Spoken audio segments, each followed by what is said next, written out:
Hello everyone, मधु मेलवाला biology classes. देखो, आजकल थोड़ा सा जो हमारा माहौल है वो इस टाइप का है कि स्टूडेंट्स की लाइफ में थोड़ा सा जैसे कहते हैं कि चेंज हो रहा है। बच्चों का पढ़ाई की तरफ से थोड़ा सा मन हट रहा है, उनको एक तरीके से डर बना हुआ है। तो वो डर साइंस में ठीक है, हम साइंस के बच्चे हैं, पढ़ रहे हैं, हर चीज़ वो कर रहे हैं, पर एग्ज़ाम नहीं हो रहे तो उनके मन में एक फीलिंग्स आ रही हैं कि आगे हमारा फ्यूचर क्या होगा। तो थोड़ा सा इस चीज़ को ध्यान में रखते हुए मैंने बायो की वीडियोस नहीं बनाई हैं। एक आध वीडियो हम साइकोलॉजी कि बच्चों का मनोविज्ञान, बच्चों का साइकोलॉजी क्या है, किस तरीके से हम एक टीचर है किस तरीके से बच्चे के माइंड को पढ़ती है। तो साइकोलॉजी क्या है, क्या हम अगर हम बच्चे से बातचीत कर रहे हैं, बहुत सारे हमने बच्चे ले बैठा रखे हैं और हम बच्चों से बातचीत कर रहे हैं, तो हम उसको कैसे देखेंगे कि बच्चों की साइको क्या है साइकोलॉजी। तो इसमें ये है कि what kind of science is psychology. Psychology study of behaviour. कोई भी हम बच्चे का बिहेवियर है, किसी भी पर्सन से हम बात कर रहे हैं, उनका बिहेवियर है, ये उसकी साइकोलॉजी है। पॉजिटिव साइंस है, पॉजिटिव साइंस को तुम ये किस तरीके से शो करोगे कि जो पॉजिटिव साइंस है कि science of psychology makes a scientific study of present behaviour of the living beings. जो बिहेवियर है, हमें मालूम है कि हमारे ब्रेन का कौन सा पार्ट है जो इस तरीके से एक्ट कर रहा है, क्योंकि बायो के स्टूडेंट है, बायो की मैं टीचर हूँ, हम लोगों को पता होता है। पर साइकोलॉजी में हम किस तरीके से एक टीचर स्टूडेंट्स को किस तरीके से उसको पढ़ेगी, वो चीज़ हमें यहाँ पर बताना है कि it is a positive science. Positive science अभी मैंने बताया तुम्हें कि इसके अंदर जो science of psychology makes a scientific study of the present behaviour of living beings. Living beings कोई भी है, ह्यूमन, मेनली ह्यूमन का आता है। कि अब इसमें दूसरा कि इसके अंदर दीज कोई भी अगर बच्चे का बिहेवियर है, हम उसको किस तरीके से कंसर्न कर रहे हैं, concern with values, morals, beliefs, ये सब जो हैं वो एक पॉजिटिव साइंस में आएगा। साइकोलॉजी एक तरफ हम कह रहे हैं कि नॉट ए प्योर साइंस।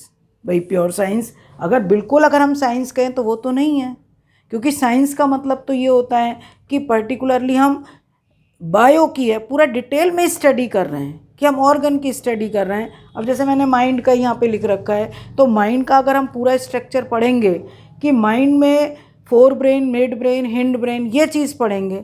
पर साइको में हम क्या पढ़ेंगे कि उसका conscious mind, unconscious mind, semi conscious mind, ये हम पढ़ेंगे साइको में। और वो चीज़ हम तुम्हें इसलिए यहाँ पर मैं कहना चाह रही हूँ कि एक तरीके से बच्चे का बिहेवियर क्या है, हमें थोड़ा सा स्टडी ये करना है। बायो हैं, हम पढ़ रहे हैं, फिजिक्स केमिस्ट्री तुम लोग पढ़ रहे हो, सब चीज़ ठीक है, हम ये स्टडी कर रहे हैं, पर एक सराउंडिंग मीडियम में किस तरीके से बात ये सब चल रहा है, वो सब चीज़ें स्टडी हमें किस में करनी है, साइकोलॉजी। साइकोलॉजी एक प्रॉपर, मुझे मालूम है, प्रॉपर सब्जेक्ट है।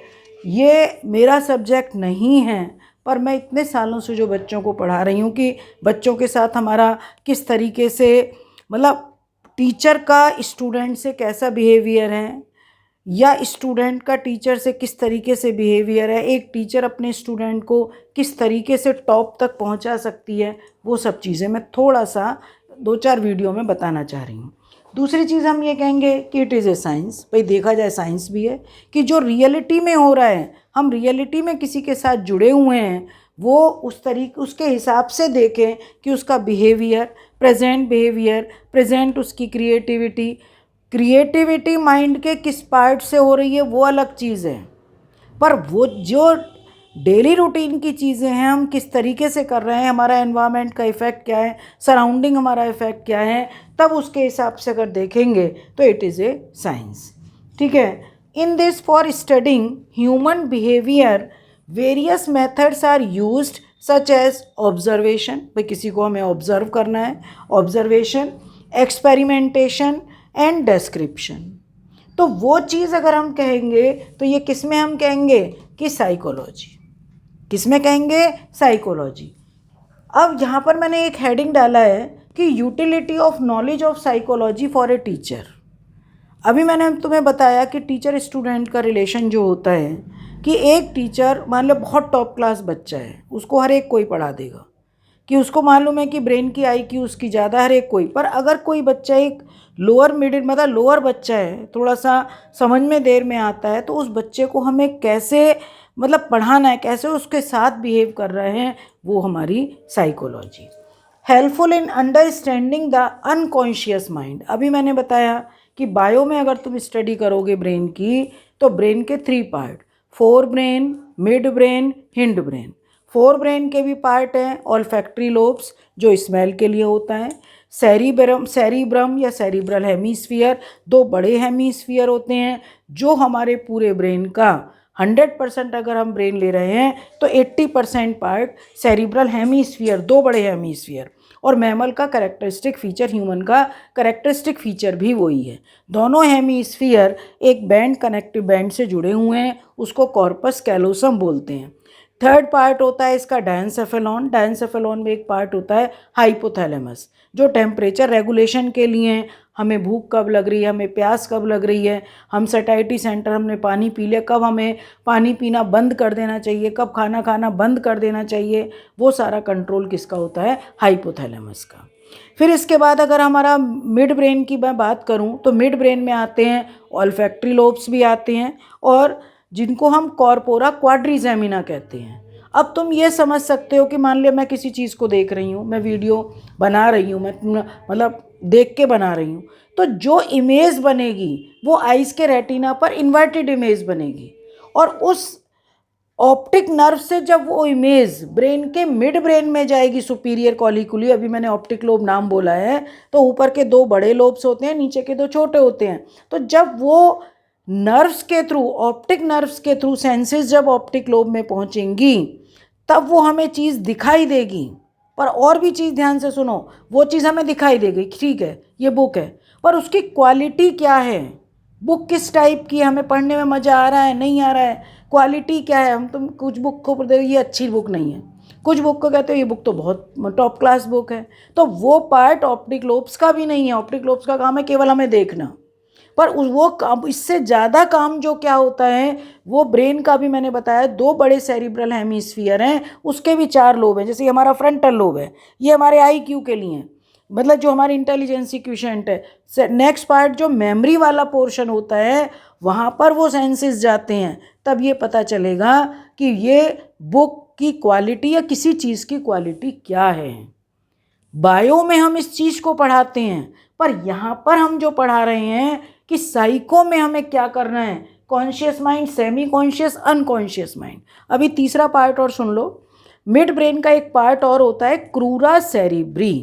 क्रूरा सेरिब्री का काम होता है कि जो मैसेज आ रहे हैं, जो मैसेज एक्सटर्नल एनवायरनमेंट से हमारे ब्रेन में आए, फोर ब्रेन को हिंड ब्रेन में पहुंचाना है, हिंड ब्रेन के मैसेज को फोर ब्रेन में मतलब सेरिब्रल हेमीस्फीयर में पहुंचाना, ये काम होता है मिड ब्रेन के क्रूरा सेरिब्री का। ठीक है, रिले सेंटर जैसे टेलीफोन के तार होते हैं, बिजली के वायर हैं, इन सब का काम होता है, तो ऐसे ही क्रूरा सेरिब्री एक रिले सेंटर का काम करते हैं। तीसरा पार्ट अगर मान लिया मैं तुमसे कहूँ हिंड ब्रेन है, मैंने 3 पार्ट बताए, fore brain, mid brain, hind brain. अगर हम हिंड ब्रेन की बात करें उसके भी 3 पार्ट हैं, cerebellum, pons varolii and medulla oblongata. Medulla oblongata जितनी भी हमारी इनवॉलेंट्री एक्शन है, इनवॉलेंट्री एक्शन सडन एकदम मुझे स्नीजिंग मतलब छींक आ रही है, हिचकी, कपिंग, हिचकी आना है, या एकदम मान लिया हमारे कहीं से कोई सेंसेस मिले, हाथ पैर पीछे हट गया, तो वो सारा काम मेडुला ऑब्लोंगेटा ने किया। पर मेडुला ऑब्लोंगेटा के साथ वो काम स्पाइनल कॉर्ड भी करता है। स्पाइनल कॉर्ड हमारा कहाँ होता है, वर्टिब्रल कॉलम के अंदर। तो कहने का मेरा मतलब ये है कि जो सेरिबेलम है उसको सेकंड नंबर का लार्जेस्ट पार्ट बोलते हैं, फर्स्ट नंबर का सेरिब्रम, सेकंड जिसको हम स्मॉल ब्रेन भी बोलते हैं। सेरिबेलम का काम है इनवॉलेंट्री, इसका भी इनवॉलेंट्री एक्शन। इनवॉलेंट्री एक्शन का मतलब, अब जैसे मान लिया कोई एडिक्ट पर्सन है जिसको किसी भी चीज़ का एडिक्शन है, एल्कोहल का एडिक्शन है या चरस है, गांजा है, अफीम है, किसी चीज़ का एडिक्शन है, मान लिया एल्कोहल के साथ वो चीज़ें भी लेता है, तो उसके जो वॉलेंट्री एक्शन, इनवॉलेंट्री का मतलब यहाँ इनवॉलेंट्री का मतलब कि जो अपने आप सडन प्रोसेस हो रही हैं। पर सेरिबेलम जो कंट्रोल करता है, एक्शन अलग चीज़ हो गई, कंट्रोल करता है वो वॉलंटरी मसल्स पर करता है। तो उसके हाथ पैर उसके लड़खड़ाने लगते हैं, बहुत ज़्यादा एडिक्शन हो जाए, हाथ पैर लड़खड़ाने लगेंगे, किसी चीज़ को पकड़ नहीं पाएगा, चल नहीं पाएगा, और या उसको आवाज़ लड़खड़ा के आवाज़ निकलेगी। क्यों? क्योंकि इफ़ेक्ट जो एडिक्शन का इफ़ेक्ट किस पर पड़ता है? सेरिबेलम पर। तो अगर वो सेरिबेलम पर इफ़ेक्ट पड़ गया है पर उसका माइंड अभी सेरिब्रम काम कर रहा है। कोई ड्रग अगर स्टार्टिंग में लेना शुरू करता है, सेरिबेलम के साथ साथ सेरिब्रम भी इफ़ेक्टेड हो जाता है, तो स्टार्टिंग में वो मतलब जैसे कहते हैं कि सो गया, पड़ गया, जहाँ उसको नींद, जहाँ लेट गया वहीं पर सो गया। पर दूसरी चीज़ बाद में जैसे जैसे उसको हैबिचुअल हो जाता है, उसका सेरिब्रम काम करता है। तो एडिक्शन वाले ये होता है कि अगर आ रहे हैं तो उनको अपना घर पता होता है कि मेरा घर है, अपने घर में घुसेंगे, दूसरे के में नहीं घुसेंगे। तो कहने का हमारा मतलब ये है कि इनवॉलेंट जो सेरिबेलम है, सेरिबेलम वॉलेंट्री मसल्स पर कंट्रोल करता है, पर उसका असर दूसरा किस पर पड़ता है? सेरिब्रम पर भी पड़ता है। मेडुला ऑब्लोंगेटा का मैंने बता दिया कि जो मतलब हंग्री, थर्स्टी सेंटर, ये तो हाइपोथैलेमस में है। बाकी ऑन वाले जैसे ब्रीदिंग रेट है, अब मान लिया मैं ये कहूँ कि ब्रीदिंग है, इंस्पायरेशन और छोड़ना एक्सपायरेशन, दोनों ही सेंटर किस में है? Medulla oblongata. हार्ट का कार्डियक सेंटर, जो कार्डियक सेंटर हार्ट का कहाँ है? Medulla oblongata. तो एक मेडुला ऑब्लोंगेटा ब्रेन का वो पार्ट है, जो लास्ट पार्ट है, कि वो सारे हमारे जो बॉडी ऑर्गन्स की एक्टिविटी हैं उस पर उसने कंट्रोल कर रखा है। पर यहाँ पर साइको में हमें क्या पढ़ाना है? साइको में हमें बच्चों के साथ हमें मिलना है। यहाँ पर हम पूरा ब्रेन नहीं पढ़ा रहे हैं, हमें बच्चों के साथ मिलना है। कॉन्शियस माइंड है, हमें वो नहीं देखना है बच्चों का। सेमी कॉन्शियस माइंड है, वो नहीं देखना है, वो अपने आप वो काम कर रहा है। पर जो अनकॉन्शियस माइंड है उस पर हमें ध्यान देना है। ये ध्यान रखो। अब इसमें मैं तुम्हें एक चीज़ बता रही हूँ कि जो अनकॉन्शियस माइंड है, unconscious mind has its own significance. Most part of the mind is unconscious. The unconscious mind is beyond awareness. The role of the unconscious mind in development of a person's personality is significant. Unconscious mind, conscious वाला नहीं, जिससे IQ हम कहते हैं वो नहीं, unconscious mind. The teacher understand the students unconscious mind with the help of psychology. Through the insight into the unconscious mind of the student, the teacher helps in the development of the student, and he helps him to cultivate the quality of adaptability. It is the main aim of education, develop the personality of the student. ठीक है, इस line को ध्यान से सुनो। And help him to cultivate the quality of adaptability. Adapt करना, किसी चीज़ को हमें सीखना, वो चीज़ें। कॉन्शियस माइंड सेरिब्रम हमारा काम कर रहा है, जो हमारा है हम उसको नहीं कर रहे हैं। सेमी कॉन्शियस माइंड सेरिबेलम वाला पोर्शन बता दिया। पर अनकॉन्शियस माइंड वो पोर्शन होता है, ये सेरिब्रम का ही पार्ट, वो पोर्शन होता है जो अडेप्ट चेंजेबल को, वो मतलब जो चेंजेस एनवायरनमेंट में हो रहे हैं उसको, वो चेंजेस को हम सीख लें, वो चीज़ बच्चे को हमें सिखानी होती है। ठीक है, बहुत सारे पॉइंट है। अभी पार्ट 2 में मैं इतना ही डाल रही हूँ, और बहुत सारे पॉइंट है। अब इन्फेंट्स है, बहुत छोटा बच्चा है, धीरे धीरे और बड़ी एज में हुआ, टीनेजर्स में आया, और बड़ी एज में हुआ, सब पर ये क्या इफ़ेक्ट होता है, तो वो चीज़ें फिर नेक्स्ट इस वीडियो में बस इतना ही। ठीक है बेटा, ओके, थैंक यू।